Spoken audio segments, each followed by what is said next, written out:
Você, mãe, muito obrigado. Vocês são bênção. Que Deus abençoe vocês profundamente. Amém? Feliz Dia das Mães. Em nome de Jesus. Joel capítulo 2. 10 segundos para achar. Glória a Deus. Não vale no celular. Achar no celular é fácil. Joel capítulo 2. A partir do verso 12. Vocês acharam, queridos? Vou ler para os irmãos. Preciso da atenção dos irmãos. Ainda temos a ministração da ceia. Cessar toda movimentação, qualquer conversa paralela, por favor. Amém?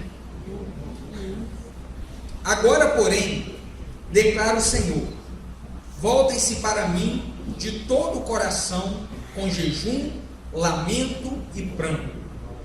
Rasguem o coração e não as vestes. Voltem-se para o Senhor, o seu Deus, pois Ele é misericordioso e compassivo, muito paciente e cheio de amor. Arrepende-se e não envia a desgraça. Talvez Ele volte atrás. Arrependa-se. E ao passar, deixe uma bênção. Assim vocês poderão fazer ofertas de cereal e ofertas derramadas para o Senhor, seu Deus. Toquem a trombeta em Sião. Decretem jejum santo. Convoquem uma assembleia sagrada. Reúnam o povo. Consagrem a assembleia. Ajuntem os anciãos. Reúnam as crianças, mesmo as que mamam no peito, até as crianças um pouco mais velhas, recém-casados, e os recém-casados devem deixar seus aposentos. Que os sacerdotes que ministram perante o Senhor chorem entre o pórtico do templo e o altar, orando: poupa o teu povo, Senhor, não faças da tua herança objeto de zombaria e de chacota entre as nações, porque se haverá de dizer entre os povos: onde está o Deus deles? 18. Então o Senhor mostrou zelo por sua terra e teve piedade do seu povo. O Senhor respondeu ao seu povo: estou lhes enviando trigo, vinho novo e azeite o bastante para satisfazê-los plenamente, e nunca mais farei de vocês objeto de zombaria para as nações. Levarei o invasor que vem do norte para longe de vocês, o empurrando para uma terra seca e estéril, a vanguarda para o mar oriental, e a retaguarda para o mar ocidental, e a sua podridão subirá, o seu mau cheiro se espalhará. Ele tem feito coisas grandiosas. Não tenha medo, a terra, regozije-se e alegre-se. O Senhor tem feito coisas grandiosas. Não tenham medo, animais do campo, pois as pastagens estão ficando verdes, as árvores estão dando seus frutos, a figueira e a videira estão carregadas. Ó povo de Sião, alegre-se e regozije-se no Senhor, o seu Deus, pois Ele lhe dá as chuvas de outono conforme a sua justiça. Ele lhe envia muitas chuvas, as de outono e as de primavera, como antes fazia. As eiras ficarão cheias de trigo, os tonéis transbordarão de vinho novo e de azeite. Vou compensá-los pelos anos de colheitas que os gafanhotos destruíram. O gafanhoto peregrino, o gafanhoto devastador, o gafanhoto devorador e o gafanhoto cortador. O meu grande exército que enviei contra vocês. Vocês comerão até ficarem satisfeitos e louvarão o nome do Senhor, o seu Deus, que fez maravilhas em favor de vocês. Nunca mais o meu povo será humilhado. Então vocês saberão que eu estou no meio de Israel. Eu sou o Senhor, o seu Deus, e não há nenhum outro. Nunca mais o meu povo será humilhado. E depois disso, derramarei do meu espírito sobre todos os povos.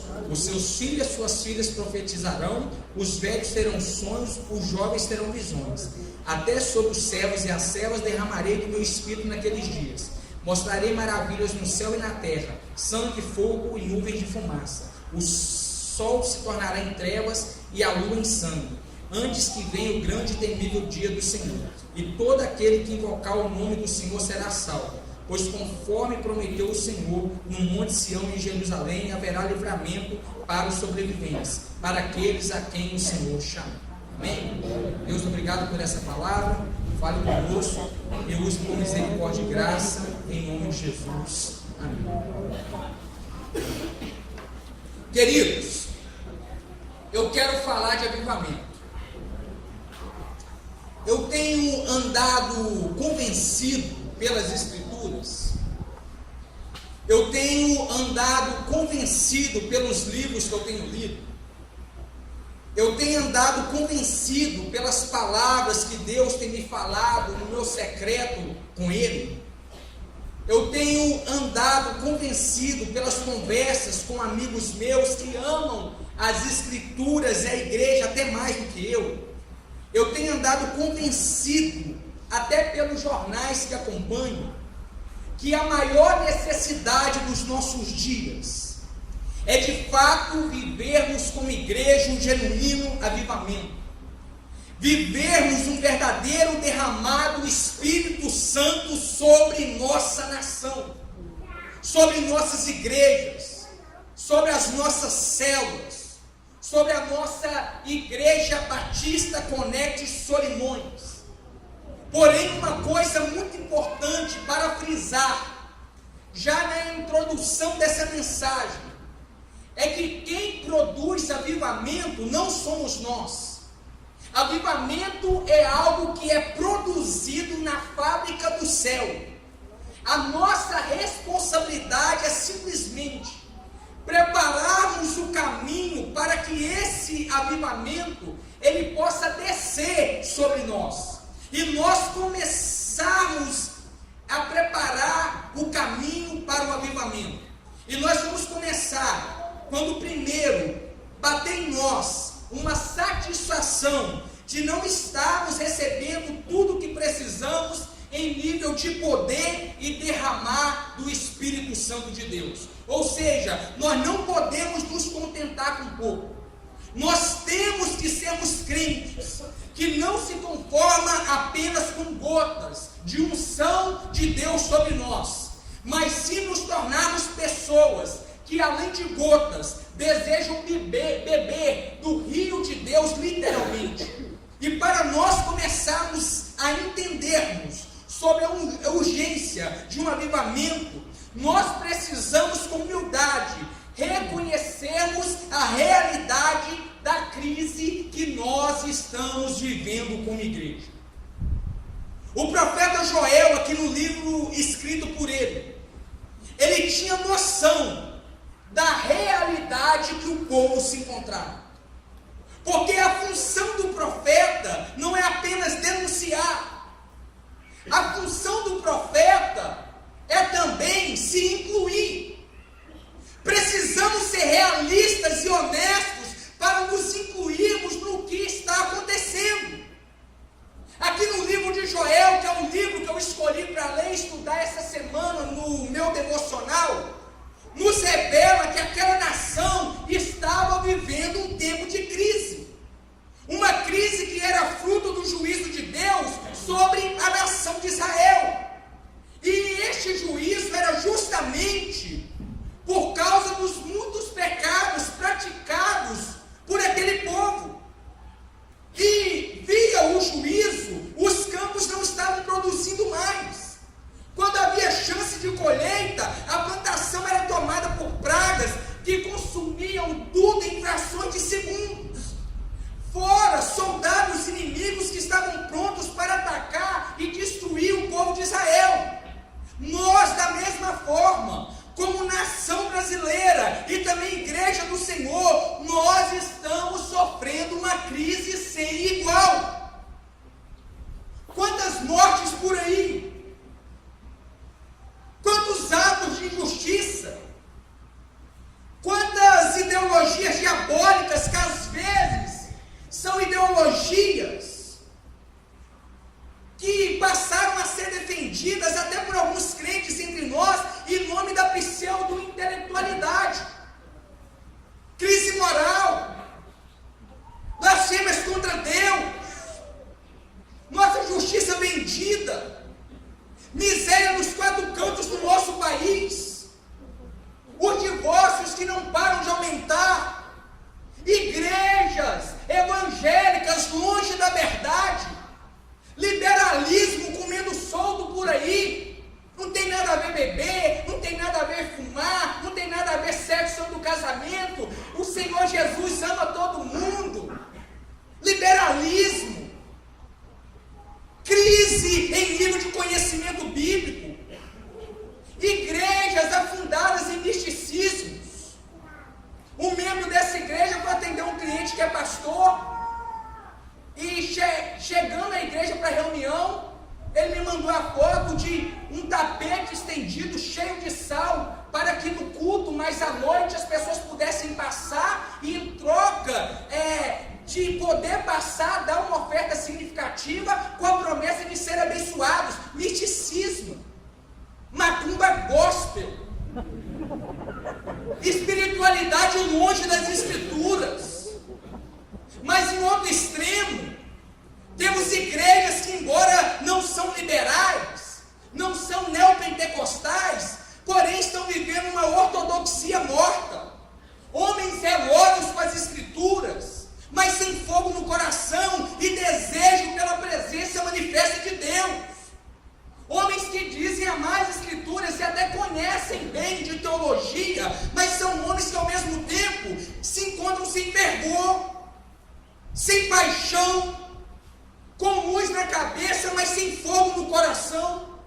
E sendo assim, para conseguirmos entender a urgência de um avivamento sobre nós, juntos temos que analisar com detalhes o que está acontecendo em nossa volta. Avivamento não está acontecendo na proporção que precisamos nas nossas igrejas. Não é porque o céu não quer liberar avivamento, não é porque Deus não tem interesse em nos afetar com a sua glória, é porque existe uma barreira essa que é construída com os nossos pecados. E os nossos pecados, como disse o profeta Isaías, estão fazendo separação entre nós e Deus. Querido, você já parou para pensar nisso? Que nós não vivemos um avivamento de verdade, porque os nossos pecados estão atrapalhando o mover que Deus quer derramar. E a partir do momento que nós conseguimos perceber que estamos em uma crise como o povo de Israel estava no contexto do livro de Joel, e que também estamos travando, impedindo o avivamento através dos pecados que estamos cometendo como igreja e nação, como também estava o povo de Israel, aí sim, a partir daí, nós podemos nos apropriar da receita que Joel propõe para que esse derramamento do Espírito venha sobre nós. E Joel, nesse texto, ele dá a receita, queridos. Ele mostra como nós, igreja, podemos experimentar de fato um genuíno avivamento, Jeremias. A partir do verso 12, Joel nos mostra que o avivamento começa na nossa volta para Deus. No versículo 12 está escrito assim: convertei-vos a mim. Em outras palavras, vocês precisam voltar-se para mim. Conversão é mudança de rota. Conversão é quando Deus se torna maior do que tudo que nós possuímos ou podemos possuir.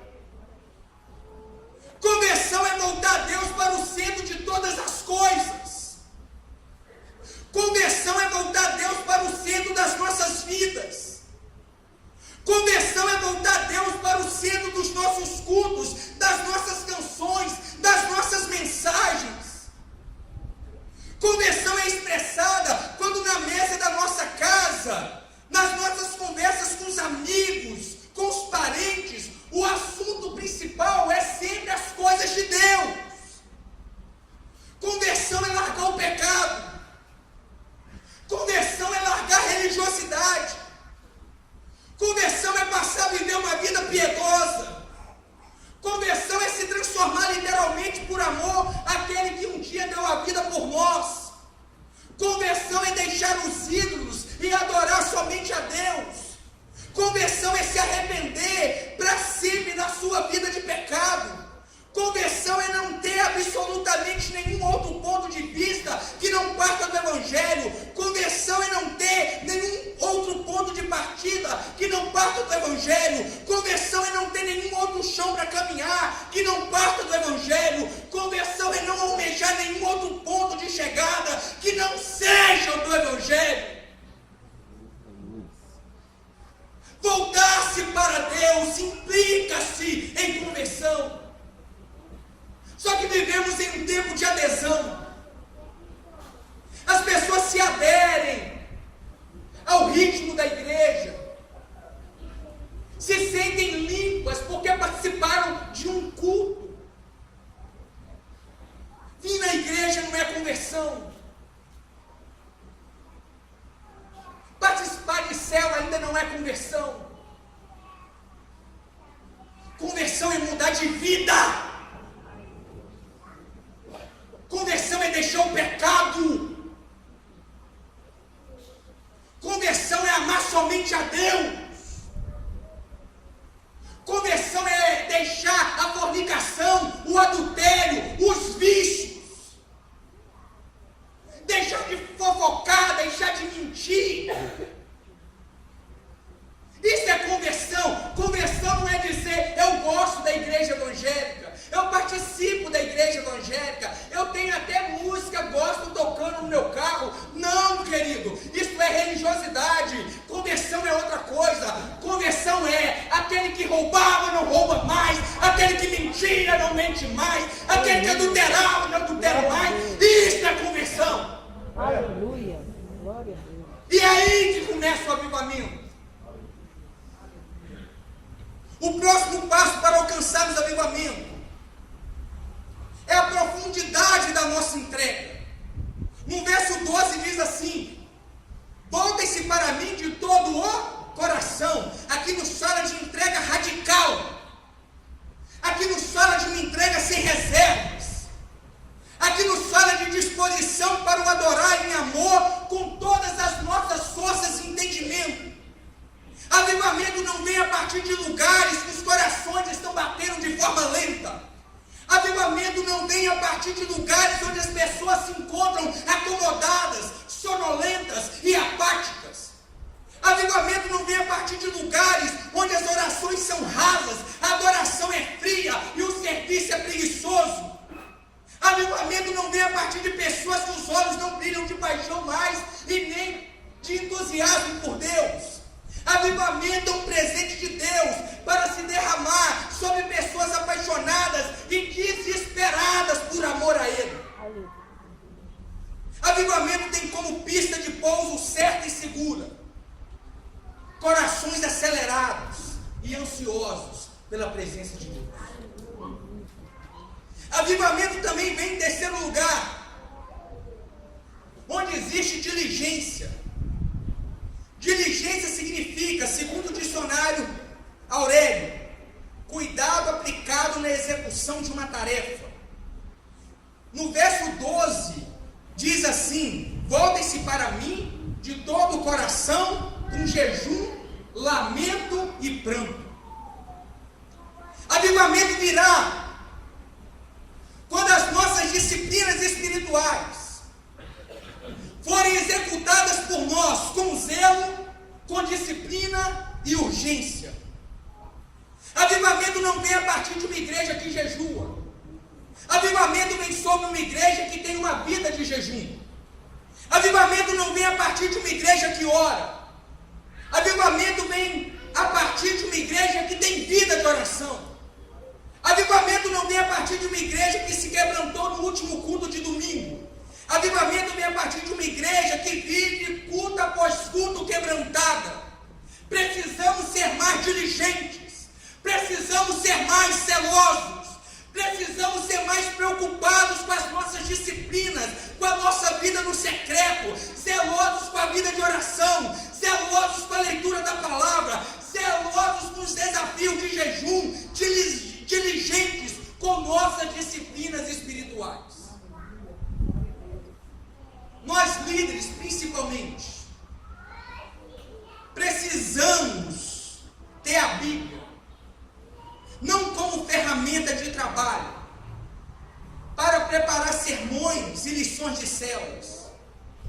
sim termos a Bíblia como direção de Deus para as nossas vidas. Na igreja, precisamos ter a vida de oração e jejum, não como o nosso corpo de bombeiro, que só acionamos em caso de urgência. Oração e jejum precisam fazer parte das nossas vidas. Se queremos que o avivamento venha sobre nós, precisamos ser diligentes com nossas tarefas espirituais, extremamente zelosos o tempo todo, em todo o tempo. Avivamento também vem quando há um quebrantamento sincero e com a motivação certa. No verso 13 diz assim: rasguem os seus corações e não as suas vestes. Olha aqui para mim. Naquela época, era costume dos judeus, diante de uma necessidade espiritual, rasgar suas vestes. E eles faziam isso para se expressarem como pessoas preocupadas com aquela causa. Era quase uma atitude para se mostrar. Rasgar as vestes era uma atitude de exibição. Rasgavam as vestes para dizer: olhe como eu sou espiritual, olhe como eu sou preocupado com as coisas de Deus. Aí Deus vem e diz: não quero vestes rasgadas, não quero exibição externa de espiritualidade. Eu quero quebrantamento de coração. Eu quero uma atitude de quebrantamento que só eu consiga medir a real intensidade. Deus não quer teatros para homens ver. Deus não quer performance humana. Nós precisamos ser equilibrados nisso. Existem votos que fazemos, existem jejuns que fazemos, que pelo fato desses votos estarem escancarados para todos e passando uma ideia de muita espiritualidade da nossa parte, pode de repente, se não vigiarmos, tirar a glória que é para Deus e passá-la para nós. Eu posso citar alguns votos que alguns gostam de fazer por aí: andar descalço, usar roupa de pano de saco, raspar a cabeça, deixar a barba crescer e tantas outras coisas. Algumas eu já fiz. Eu já raspei minha cabeça, eu já andei descalço por aí, mas eu confesso para vocês que eu me arrependo. O quebrantamento, o nos humilhar, que de fato chega até Deus, é um quebrantamento, é a humilhação do coração. Tem coisas que não precisam ser mostradas, que pertencem só a nós e Deus.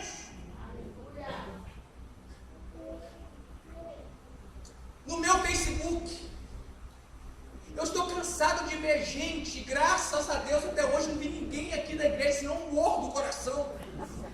Gente fazendo live no monte. Irmãos, eu estou aqui no monte de oração, meio-dia em jejum, orando pela sua vida. Pelo amor de Deus, gente. Vamos amadurecer, gente.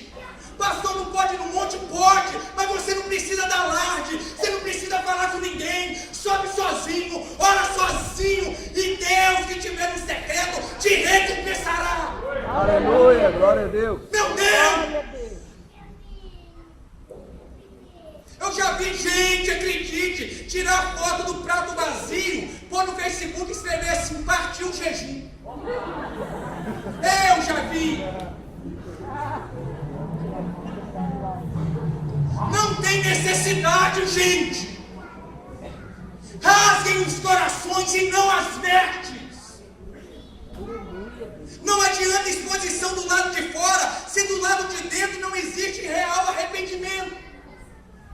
Pastor, eu fiz um voto, levei uma barraca para o monte e fiquei 15 dias.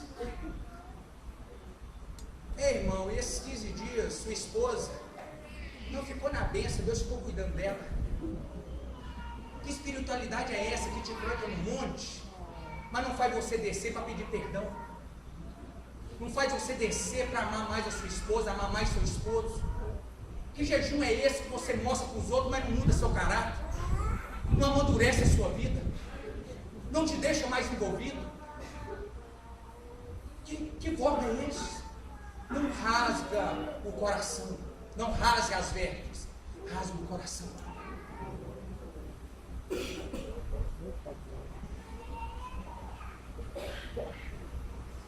Quebrantamento pode até ser visto, mas é algo que, quando visto, foi visto porque primeiro aconteceu algo dentro. Lágrimas, exultação, olhos brilhando e não olhos secos, são expressões que outros talvez verão, mas que antes nasceu dentro de você com a motivação de agradar a Deus e não aos homens. Deus quer que o nosso coração seja rasgado antes que se derrame avivamento sobre nós. Aí o texto prossegue. E Deus, ele é tão interessado que a gente experimente avivamento, que no texto, além de Joel nos dar os caminhos que acabei de citar, Deus ainda no verso 13 traz uma lista de encorajamento. Aqui ele diz que Deus é misericordioso e compassivo e cheio de amor, se possível volta atrás e não envia a desgraça. O que é avivamento? Avivamento é Deus olhando para a nossa miséria espiritual. Avivamento é Deus olhando para os nossos muitos pecados. Avivamento é Deus olhando para a nossa crise como igreja. Avivamento é Deus pronto para nos afetar com juízo e com ira. Porém, quando Ele vê esse povo se convertendo, quando Ele vê esse povo buscando de todo o coração, quando Ele vê esse povo diligentes com suas disciplinas espirituais, rasgando o coração e não as vestes, quebrantados com sinceridade, Ele, por causa da sua misericórdia, não pelo que nós estamos fazendo, Ele leva em conta o que estamos fazendo e derrama o seu Espírito sobre nós. Aí o texto vai ficando mais pesado, porque a gente chega no verso 15 diz assim: toquem a trombeta em Sião, decretem jejum santo e convoquem uma assembleia sagrada. Aqui mostra que a mudança moral, ética, econômica, familiar que precisamos, tem que começar aqui dentro e não lá fora. O mundo só será limpo se a limpeza começar dentro da igreja. Às vezes nós ficamos aqui dentro, apontando os erros lá de fora, sem nos atentarmos na necessidade de consertarmos erros aqui dentro também. Se queremos avivamento, precisamos tocar a trombeta primeiro aqui dentro, para depois tocarmos a trombeta lá fora. Antes de denunciarmos o pecado lá de fora, nós precisamos denunciar o pecado que existe aqui dentro. Antes de cobrarmos moral de quem está lá fora, nós precisamos cobrar moral de quem está aqui dentro. Precisamos praticar antes de pregar. Precisamos viver antes de cobrar. Se nossa cidade precisa de conserto, que este conserto comece por nós e através de nós. Que primeiro seja tirada a trave dos nossos olhos, para que depois possamos ser colírio para os olhos das pessoas pecadoras do lado de fora. E o texto prossegue. Aí a gente chega no verso 16. Congregai o povo, santificai a congregação, ajuntai os anciãos, congregai as crianças e os que mamam. Amados, isso aqui é tremendo. Os anciãos representam os líderes e pastores. As crianças que mamam são as criancinhas. E as crianças maiores que o texto se refere, segundo estudos, são os nossos adolescentes. Ou seja, todos são chamados para fazer a diferença. Todos são chamados para viverem o avivamento.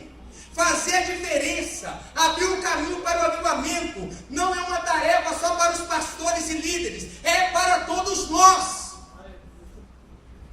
Se vocês estudarem as histórias de avivamento, desde as histórias bíblicas, vocês vão perceber que Deus sempre escolheu adolescentes para começar um avivamento. aqui, a gente não tem o hábito de subestimar os nossos adolescentes. Acreditamos nos nossos adolescentes. Essa turminha de terça-feira, qualquer um deles envolvido aqui na igreja, eu coloco minha cabeça debaixo da mão deles, tranquilo, para receber oração. Se você vier aqui no culto de adolescentes nas terças-feiras, as palavras que são pregadas pelos líderes, pela equipe de liderança dos adolescentes, os assuntos são sérios. São pregações de alto nível. Estava eu estudando na hora do culto de terça. E quando estava acabando o culto,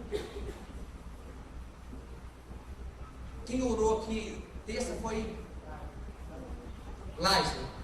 Só chamei de Laisa. E ela orava quebrantada, chorando e dizendo: Deus, precisamos ser mais desesperados pelo Senhor. Nós queremos mais do Senhor. Glória a Deus. Nossos adolescentes desesperados por Deus. Nossos adolescentes querendo mais de Deus. Provando que avivamento é para todos. As nossas crianças, quase em todas as ministrações das salinhas, são quebrantadas, são tocadas, são ministradas.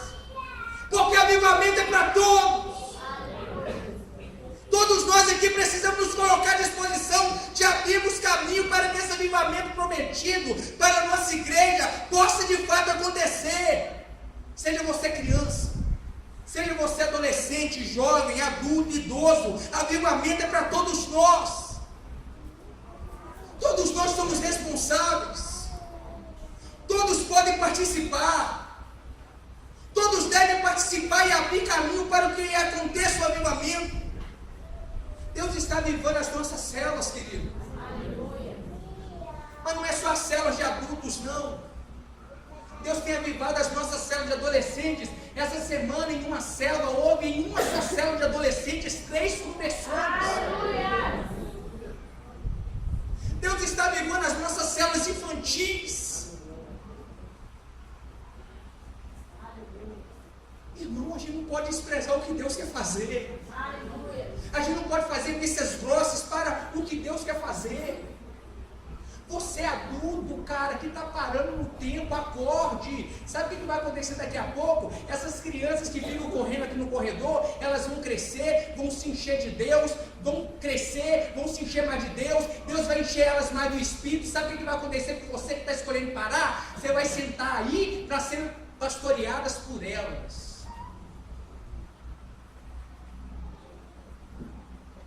E não adianta reclamar, porque você parou no tempo. Ainda no verso 16 diz que essa responsabilidade de preparar o caminho é também para os recém-casados. Querido, olha que coisa tremenda. Aqui diz que os recém-casados, se preciso for, é necessário deixar a lua de mel para viver o avivamento. Imagine só, lua de mel, fogo caindo, pau quebrando, você recebe um telefonema: corre aqui para a vigília da igreja que está acontecendo algo diferente, gente está sendo curada, gente está sendo ministrada, precisamos de você, e você larga tudo e vem para cá. É isso que o texto está dizendo. Avivamento, derramado do Espírito sobre a igreja e a nação é mais importante do que o prazer de uma lua de mel. Profeta Joel quer dizer que avivamento é mais importante do que se casar. Amados, quantas pessoas usam como desculpas interesses próprios para não se envolverem com o avivamento que Deus prometeu para nós, para não se envolverem com o crescimento. Pastor, eu vou dar um tempo. Por que, querido? Isso é uma bênção por causa da faculdade. Preciso investir na minha vida material. Pastor, eu vou dar um tempo. Estou muito cansado. Quantos anos você tem? 22 anos. Meu Deus, você está cansado com 22 anos? Vou orar para você morrer. Na verdade, você está morto. 22 anos, você está cansado. O texto está ensinando que nada merece mais atenção de nós cristãos do que a busca por avivamento. Joel está dizendo que vivemos um avivamento é mais importante do que tudo, é mais importante que qualquer outra preocupação das nossas vidas. Precisamos, em nome de Jesus, priorizarmos a urgência de vivermos avivamento como igreja e como nação. Aí no verso 17, tem uma palavra para nós pastores, vocacionados. Olhe para mim, para nós líderes. Segundo Joel, para o avivamento vindo, nós pastores temos que dar a vida em intercessão pelo nosso povo. Minha equipe que está aqui,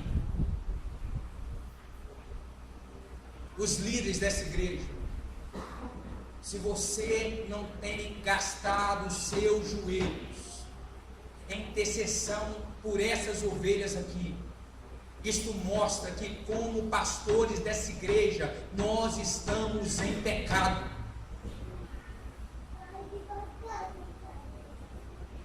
O texto diz que nós pastores temos que colocar peso em nosso coração pela frieza da igreja, pelos pecados que acontecem aqui dentro. Durante o dia, Pedro e eu, nós conversamos muito. E nós estamos dividindo essa semana uma preocupação. Nós estamos passando em frente às igrejas, enquanto nós estamos nos dirigindo para cá, principalmente domingo à noite. Igrejas frias, vazias, louvores sem paixão, palavras pregadas sem amor, e isto tem nos entristecido até a alma. Nós pastores temos que orar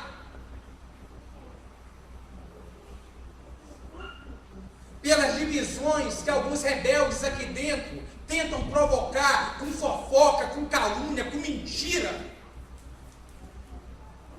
Precisamos orar para que Deus cale os rebeldes, para que Deus enfraqueça o desleal, para que o rebelde aqui dentro não atrapalhe o crescimento da obra. Nós temos que orar. Nós pastores não podemos brincar. Nós pastores, e que bom que vocês sentaram aqui bem na frente hoje, precisamos levar mais a sério o ministério que Deus nos deu. Não podemos brincar com o povo, não podemos ser relaxados com esse povo.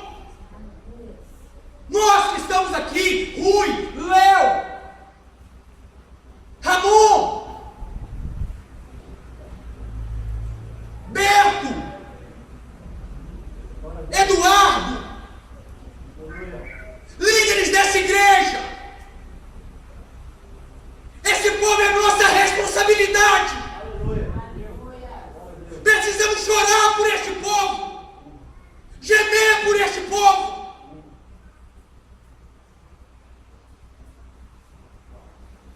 A Bíblia diz que nós temos que orar para que Deus poupe o povo. Orar para que Deus não entregue o nosso povo à vergonha. Orar para que o nosso povo não traga escândalo. O texto deixa claro, quando a igreja dá mau testemunho, a honra de Deus é atingida. Nós temos que orar. Temos que orar para que o nosso povo se converta. Orar para que esses maridos aí tratem melhor suas esposas. Serve a Deus na igreja, mas é um diabo dentro de casa. Nós temos que orar para Deus mudar a nossa juventude. Nós pastores precisamos nos colocar na brecha pelo nosso povo. E quando tudo isso que citei desde o início da mensagem começar a acontecer, quando o povo se voltar para Deus com todas as atitudes que o texto mostra, aí vem a resposta do Senhor, a situação se reverte. Verso 18 diz que Deus se compadeceu do seu povo. Deus olhou para o quanto o povo estava interessado e teve de misericórdia deles. Verso 19 diz que em vez de gafanhotos devorando os recursos, agora Deus manda prosperidade. Verso 20 diz que em vez de seca, Deus manda chuva. No verso 23 mostra Deus prometendo mais restituição. No 27 mostra Deus prometendo a manifestação da presença dele. Ah, meu Deus, a gente chega no verso 28. Aqui está a grande promessa. Depois disso tudo, derramarei o meu espírito sobre todos vocês. Glória a Deus. Ah, meu Deus, você tinha que absorver essa promessa. Derramarei o meu espírito sobre todos vocês. Vou repetir a frase no início da mensagem. Eu não produzo avivamento, mas eu posso preparar o caminho. Essa profecia de Joel se cumpriu no Pentecoste. Mas há um detalhe no texto que nos dá esperança. Essa promessa não é só para os dias de Pentecoste. Diz que a promessa é também para os filhos e filhas daqueles que experimentaram aquele derramar. Precisamos nos arrepender urgentemente. O texto diz que depois que os líderes do povo se voltaram para Deus, depois que o povo buscaram com profundidade a presença de Deus, depois que o povo foram diligentes com suas tarefas espirituais, depois que o povo se quebrantou com sinceridade, o derramamento veio sobre todos. O derramamento veio sem acepção de pessoas, veio sobre servos, veio sobre servas, todos puderam experimentar. O texto diz que foi um derramamento, não foram gotas apenas, não foram chuviscos apenas, foi uma cachoeira de graça, foi uma cachoeira de poder, foi uma cachoeira de unção, de vida, de transformação. O derramamento foi sobre todos. Eu vou dar minha vida, eu vou dar a minha vida, para que todos vocês possam ser cheios do Espírito Santo. E eu vou te convencer isso através da palavra. Todos. Meu sonho é que todos sejam cheios. Todos sejam cheios. Que sejam sobre todos. É isso que Deus tem para nós. Um derramamento sem limites de idade, de classe social. E diante dessa palavra, diante dessas promessas, nós precisamos abrir caminho para que o avivamento aconteça. E nesse avivamento, algumas coisas sobrenaturais, em nível de resultados, aconteceu. Olha o que o texto diz: os velhos terão sonhos. Sabe o que isso quer dizer? Já viu pessoas mais velhas? Elas contam muitas histórias, não é assim? É normal. Elas recorrem muito ao passado. Às vezes até repete as histórias, não é assim? Não é, queridos? O texto está dizendo: quando eu derramar o meu espírito, os velhos não se prenderão só nas histórias do passado. Eles olharão para frente, eles vão querer mais de Deus. É velho, mas quer liderar a célula. É velho, mas quer evangelizar. É velho, mas quer estar na vigília. É velho, mas sobe o monte. É velho, mas ganha almas. Terão sonhos. O Espírito Santo revitaliza os velhos, coloca eles para frente, coloca eles para voltar a sonhar. Cabecinha branca, mas mesmo assim estão sonhando com as grandezas de Deus sobre a igreja e a nação. Velhos que sonham com mais de Deus, pessoas que não olham para as limitações que a idade proporciona, mas sim olham para aquilo que Deus ainda pode fazer. Olhem também o que acontece com os jovens terão visões. Já viu jovem? Irmãos, eu ando aqui por esse bairro, meio-dia, os caras sem camisa, cigarrinho aqui na orelha, bermuda lá embaixo, cuequinha aparecendo. dia, com cara de sono ainda. Umas meninas preguiçosas. Aí a Bíblia diz: o meu espírito vai vir.